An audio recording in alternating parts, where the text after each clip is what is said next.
Networking and marketing made simple is for you, the business owner who has a product, a service, or a message that you believe in.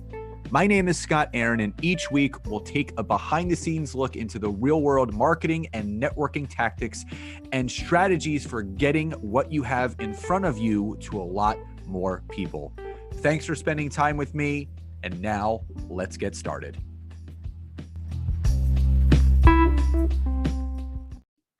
Hey, everybody, and welcome back to another episode of Networking and Marketing Made Simple. Super excited for today's episode. I'm interviewing a good friend of mine, Laura Berman Fortgang, and we are in a group coaching program together. Hit it off immediately. We've spoken about 4 or 5 times at this point offline before we've even pressed the record button. And one of the things that I really respect and love about her is I asked her offline, I said, what's your superpower? And she said, my superpower is cutting through the crap. And I think that's so important because I think there's a lot of people out there that kind of dance around certain things. And I'm a straight shooter. You guys know that listening to me for the last 3 years. And Laura is also a straight shooter, but also she's an author, career coach, and she is a mentor to A-list coaches. And we're going to dive into a lot today. So I want to get right to it. So Laura, with that, welcome to today's episode. Thank you, my friend. So before we get into a lot of the juicy things in today's episode, my audience loves hearing the different journeys that people go down to get to where they are. So, you know, they're listening to someone that knows how to cut through all the crap, and they're an author, they're, you know, an A-list to coaches, an A-list mentor, a career coach. But there was a certain journey that people have to go down and go on to get to where they are. So more importantly, what do you feel was that impactful moment for you in your journey that has set you on the current path that you are now on? Well, my career was totally unpredictable. Okay. So standing here with a TEDx talk with 1.6 million views, 5 books, Oprah appearances, I've been on every morning show, blah, blah, blah. I've been around the world promoting coaching, right? So that is nowhere near where I started or ever had an inkling of. I was a theater kid, loved nothing more than singing and dancing. I was going to be Bette Midler when I grew up. And my parents were like, hell no, we're not paying for that. So I got a communications degree at Boston University. And when it came to write a resume and get a job, I was terrified and horrified. And I was like, nope. I'm going to go to New York and I'm going to try this thing. And I was reasonably successful. So union member, you know, had some top-notch jobs, never made it to Broadway, but I was waiting on tables half the year. And I just reached a point. And the turning point was really, I mean, I've shared this in my books. I had a legitimate nervous breakdown. I had a 3-year depression where I somehow managed to keep functioning, but I was in such a dark place and thought no one worked harder to get their dream. You know, I sacrificed so much. I'm, you know, online 6 a.m. in the rain to do auditions, worked that waitressing job, didn't believe on being on unemployment. And how could I not, you know, did everything right? How could it not have worked? So out of a really dark place, my parents took me to a rehab center, whatever you want to call it. You know, and they asked me, have you thought about hurting yourself? And I said, yes. And they said, well, we'd like to check you in. And that was the defining moment. I don't even remember how I left that place. I just know that I fleed. Is that the correct English? I left there. My mother running across the parking lot, chasing me, because I knew that if I did that, that was it. That was going to be my identity. The sick little girl, oh, poor thing, da, da, da. And I was determined to find my way out of that. Now, I don't recommend that for everyone. I do believe in therapy. And if that's what you need, you do it. But I had a lot of therapy up until that point. And I just decided, nope, that's not going to be me. And I literally retrained my brain, thought by thought, to get out of negativity and into figuring out just how to love. I mean, I had made a vow that if I just knew how to love myself, and if I had peace, love, and happiness, like I don't need anything else. I don't need career goals. I don't need achievements. And out of that let's call it a hotbed, out of that assumption, I had an intuitive inkling to call an old mentor who was an acting mentor. And the inkling was so clear. It said, he has your next job or career for you. Ignored it. The feeling got stronger. Call him. He's a coach. He thought he could help me figure out what to do next with my life. So I hired him. And within 2 years, I bypassed him and I helped found the International Coach Federation with him and others. And I've been on this whirlwind tour for 25 plus years. Could have never, ever, ever told you that was what I would be doing with my life. So it's interesting because just a lot to unpack there. You know, everyone has moments in their life where they feel like they're broken, they're defeated. And like you, I've been in and out of therapy probably for the last 15, 16 years. I started to going to therapy when I was in my mid 20s, and it really helped. And, you know, I still believe in it. You know, Nancy and I both believe in therapy. If, you know, we need help with something, we will meet with a therapist and kind of talk through things. Everyone has this negative connotation about therapy. It's actually, it's healing. It's comforting, it's soothing. And it's always great to have a neutral party getting you out of your head and into your heart about, you know, things that you can apply to help you retrain yourself. And here's the big thing. What I kind of want to summarize from all of that is, don't be afraid to ask for help. Agreed. And don't get me wrong, I completely believe in therapy and have had therapy since, and send my children to therapy. But you did ask for help. It was a different kind of help. You ran out of one helpful situation into another, which was your old acting mentor. So again, whether it's a mentor, a coach, a therapist, whatever it is, and this is the underlying message, don't be afraid to reach out for help. And, you know, in the space of entrepreneurship, which you and I both know, it could be a very lonely place, because it's a lot of the time, it's just you, your computer, your microphone. Sometimes someone is on the other end of it. A lot of the time you're talking to yourself if you're doing just videos to educate and to inform. And it gets to be a little bit lonely. And that's why I love networking and connecting with people. And I think COVID has really helped with that. And it's interesting. I did a podcast the other day, and someone asked me, they're like, do you feel that COVID has given people a different visual look of communication and connection? And the answer is absolutely yes. You know, everyone only thought that you could create meaningful connection belly to belly. And I'll share a quick story with you, and I would love to hear your thoughts on this. So about a year and a half ago, almost 2 years ago, I was hired by a coaching group. It was 3 individuals, and I worked with them individually. And one, our dear friend Kate, I'm not sure if she's listening, but if you are, hi Kate. She first became fast friends of mine. We just really hit it off. She was from the Philadelphia area originally, and then Nancy and her just completely hit it off. I mean, they're, you know, like BFFs. They talk every week. And we had never met in person. It was only a 2-year virtual relationship. And over the summer, Kate ended up coming up from Florida and visiting family in the Harrisburg area.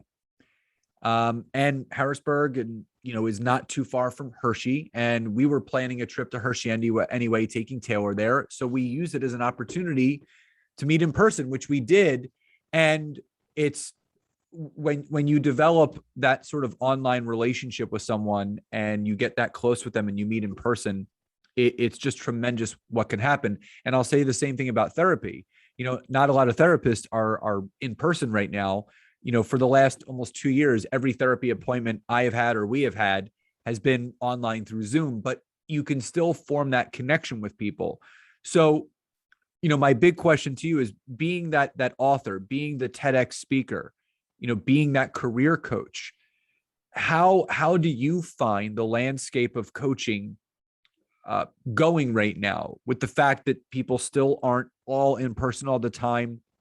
And do you feel that COVID has really given people a new sense of what connection and community really is. Well, funny enough, early on, and I've been coaching over 25 years. So I was very young. I was in my 20s. And we quickly, like the lot that I came from, we quickly moved to the phones because we wanted to differentiate ourselves from therapy, where you go into an office and you sit down. It takes a little while to warm up, a little while to leave the room. So we moved to the phones because we were a new discipline. And how was it different than therapy? Part of it was the modality of going on the phone. So oddly enough, Zoom has made me go in, this is almost in person for me compared to working on the phone. And I prefer the phone because my other senses get engaged, and I can tell by someone's pause what's going on with them, so anyway, but back to Zoom and back to connection. I think that we definitely started to appreciate connection and the difference between in person and virtual much more by this 2-year period. And at the same time, I think that people also saw how much more time they had, though. Like, it was nice to not be running around every weekend going places, especially people with kids. You realize how much you're always on the go and you're always, running from thing to thing. So I think that the balance that this can provide for us as people are asked to come back to their offices, but most places are going hybrid. I mean, it's with the Great Resignation, which is something I keep my eye on as a career coach. A lot of people who are in the position to do so have been quitting their jobs because they don't want to come back. People have found a new normal, a new freedom. And I think a hybrid is the way we're going to move forward.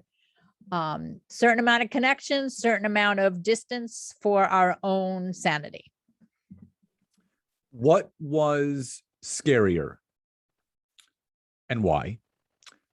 Moving to New York or doing a TED Talk? Doing a TED Talk. I was from the New York area and I went to school in Boston. So I was like city ready. But the TED Talk was scarier because oddly enough, I'm a very extemporaneous speaker. Like I know my material and I don't really need to write out a speech. I mean, I have an idea of where I want to go.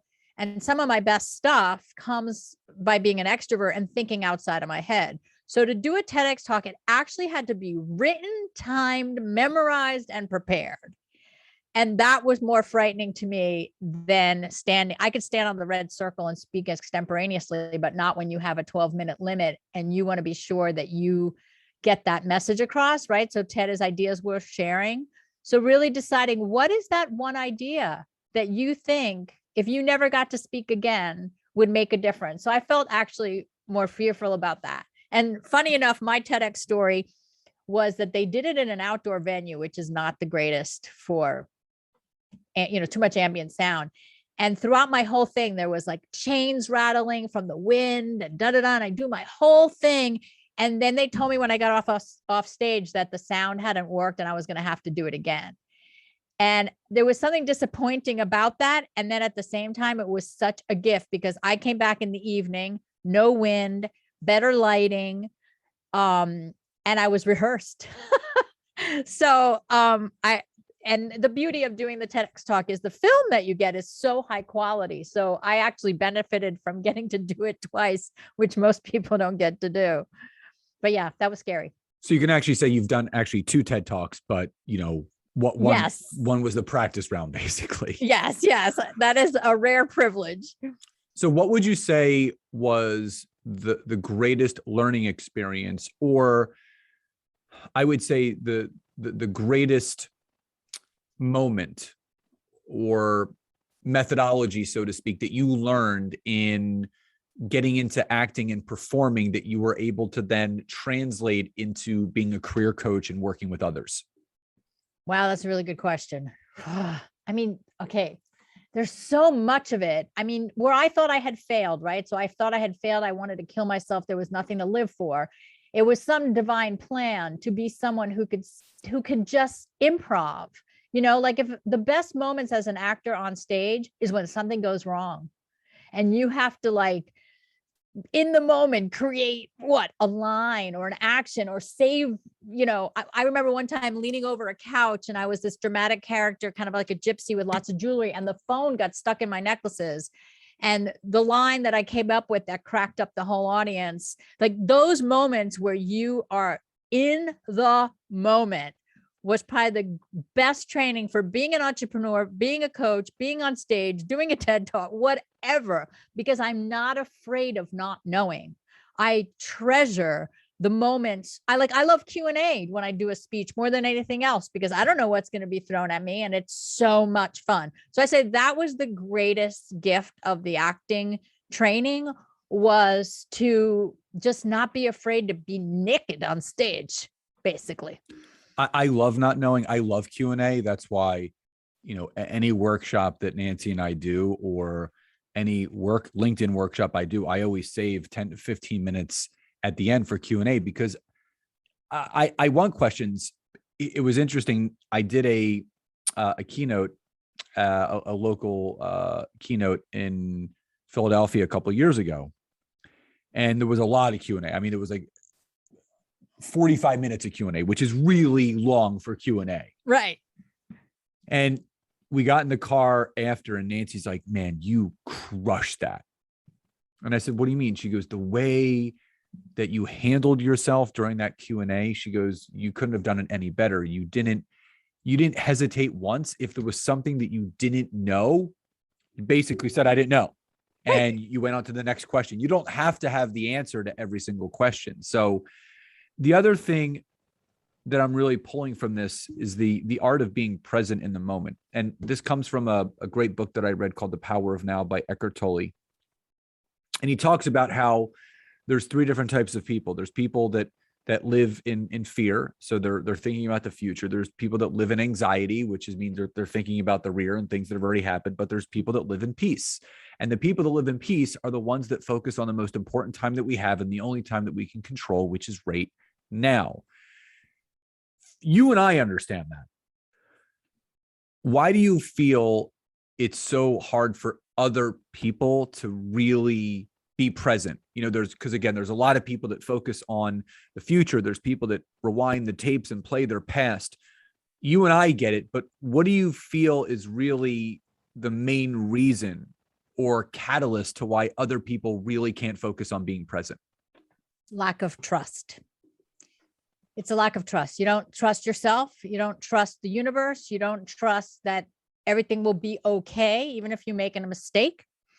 I find it's a lack of trust. I think it also reflects why our problem in America with clutter. Like, we don't trust that we'll find it again. We'll have the resources to do it again. We'll know it. So we keep stuff and we clog up our lives. And the same with being present. Like, you're somewhere else because you don't trust that this moment is enough. You may not trust that you're enough. And that's it. That's it. That's the core. So how does one then start to trust themselves? And I know that it's a loaded question, because no one's perfect, and we're all a work in progress. And that's what I love about personal growth and personal development, is that the first 20 years of our lives, all we're doing is growing and learning and stretching and accomplishing. And then, for a lot of people, you graduate college at 22, 23 years old, and you get your job, and then everything gets stopped, and you're basically on Groundhog's Day from that day till the day that you retire. And I'm really grateful for my journey, being an entrepreneur my entire life. I've always been stretched. I've always had to learn and grow. But it wasn't until I really started focusing on the personal development side about 10 years ago that I really started to understand the power that is inside of all of us. So, Laura, that person that's listening to this, that it's not that they have thoughts of hurting themselves, but they're frustrated. They feel that they should be somewhere else, somewhere different in their life, and they're not. And they feel like that no matter how hard they try, no matter how hard they push, it doesn't ever work out for them. What's your message to that person? I've been that person. I've thought those thoughts. And I'll tell you that that changes when you change that perception about yourself. And here's how you change that perception about yourself. You have to forgive yourself. Forgiveness is at the core of trusting yourself, because you have to forgive mistakes. You have to forgive your perception that you should be somewhere else. That is perception. It's not a truth. No one's guaranteed you anything. So it's forgiveness. And where does forgiveness come from? It comes from recognizing we only have two thoughts. And this was how I got myself out of my depression, and what informs my coaching and how I cut through the crap with people. There's only two thoughts. The Course in Miracles taught me that. If you don't know what that is, look it up. Marianne Williamson is probably the best known interpreter of the Course in Miracles. But the way I interpreted the Course in Miracles is there's two thoughts: fear or love. That's it. End of story. So you're either loving yourself, loving your life, loving the unknown, the unknown, loving that you're trying, or you're in fear, and fear tells you I'm not good enough, I suck, I don't know what I'm doing, et cetera, et cetera, et cetera. So self-forgiveness and trust can only come from loving your imperfection and your imperfect actions. And the group that Scott and I are in together, we actually learned, like, do your work imperfectly. That's the only way that you can grow. Like, think of when you're a baby. You were talking about the first 20 years of your life. You don't walk on the first day without falling. So that is how we learn. And no baby gets like, darn it, I suck, I can't walk yet. They just go, oh, that was interesting. Let's do that again. How do I do that? And we kind of have to have that joie de vivre as entrepreneurs of like, you fell down again. And yes, it can cost you money, and it can be expensive, and can be embarrassing, but the only way out is through. So you forgive and you find the love and try to put the fear at bay the best that you can. But you only put fear at bay by embracing it, not by denying it. And you didn't know we were going to have a spiritual lesson today, did you? Well, I mean, I never know where any of these episodes are going to go, but the fact is they always go where they're supposed to go. That's what I do know.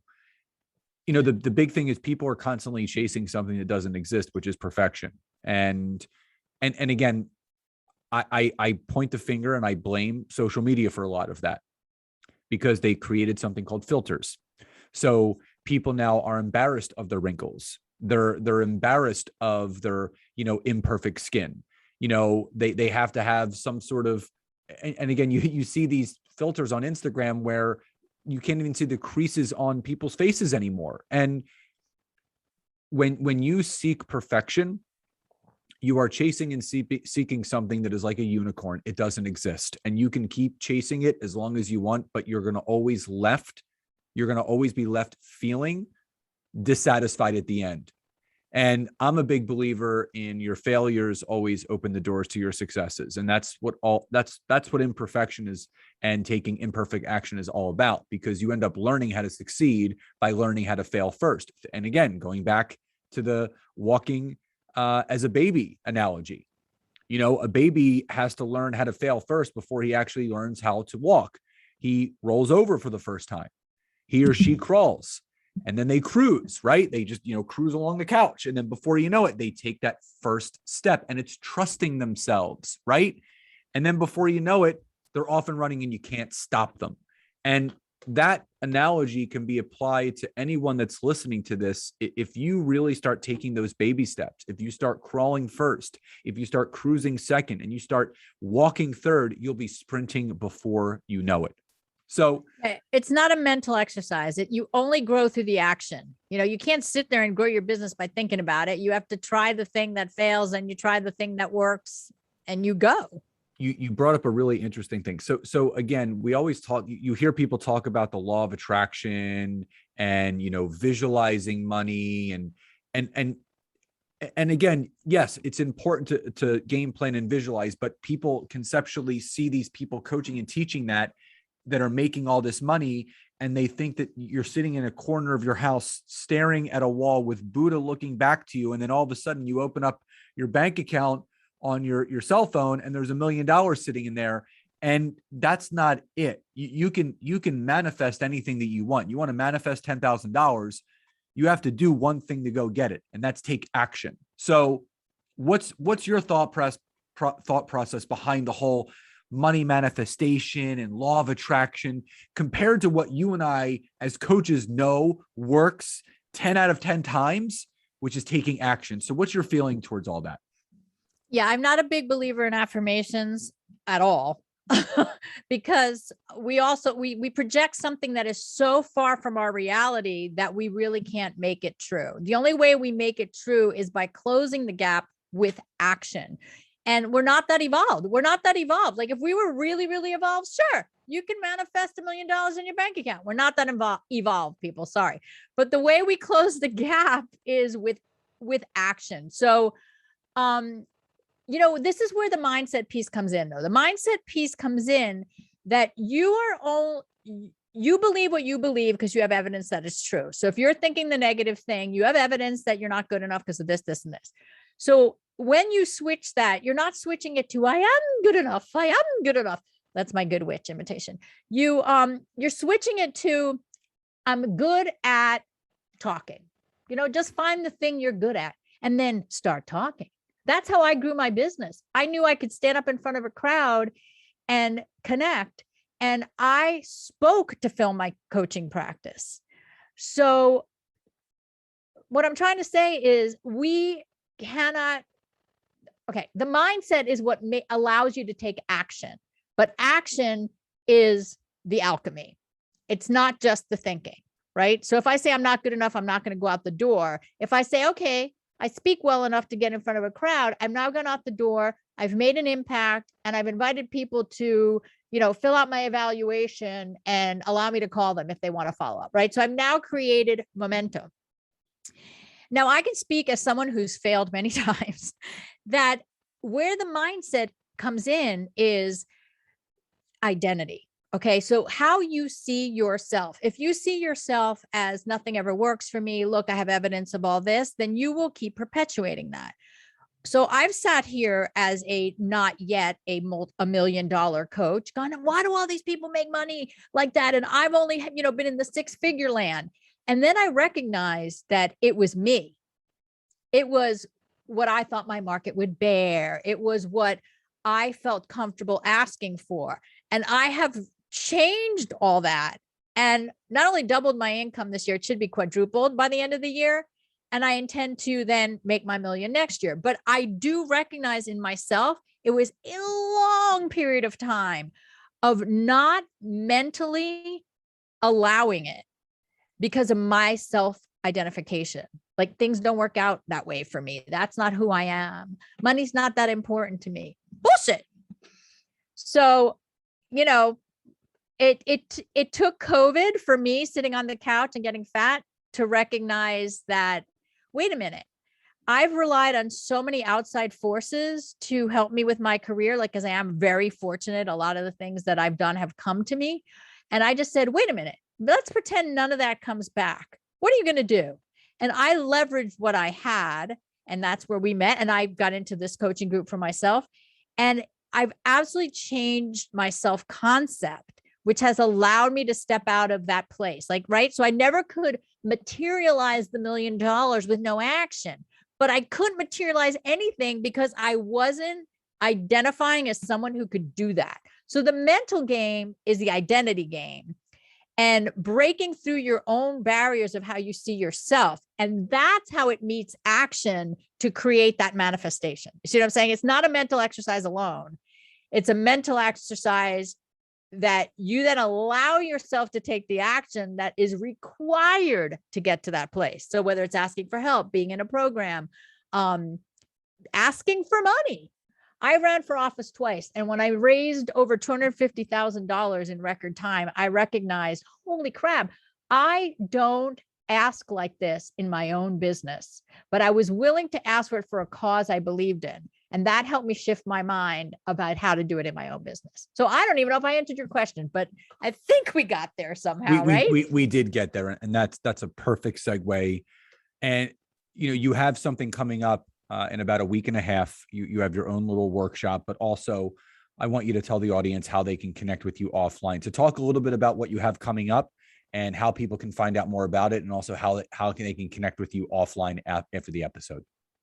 Sure, absolutely. If you just Google my name, Laura Berman Fortgang, there is no other. So there we'll be able to connect through any of the websites that come up and you'll get back to me. We can email. But what I have coming up in a couple of weeks is focus on my A-list coaches. My masterclass for A-list coaches called Headliner. And you can find that at thealistcoach.com/headliner. So awesome. I'm going to leave all that information for the listeners to plug in. So again, Laura Berman Fortgang, you can just Google her and she'll come up, but all the information of how to register will be in the episode show notes. So Laura, thank you again so much for being here today. One final question before we sign off. What does success truly mean to you? Happiness, peace, and love. If I feel good, I'm successful. And that has been a hard-earned lesson, I have to say. Well, I couldn't have said it any better myself. And again, it's sometimes the simple things and the things that bring the most peace and ease that matter the most to you. And that's what I like to focus on as well. It's never a money thing. Money does give us more to work with, to work on, but it still has to come within at the end of the day. So Laura, thank you again for your time, your love, your energy, and all the things that you shared today, and for cutting through the crap and getting right to it. So we really do appreciate it. So thank you again for being here today. Thank you. So everyone, again, all of the information about Laura's workshop and how to connect with her will be in the show notes. So I do hope you enjoyed today's episode. So please enjoy the rest of your days, and I'll talk to you next time. Bye, everyone.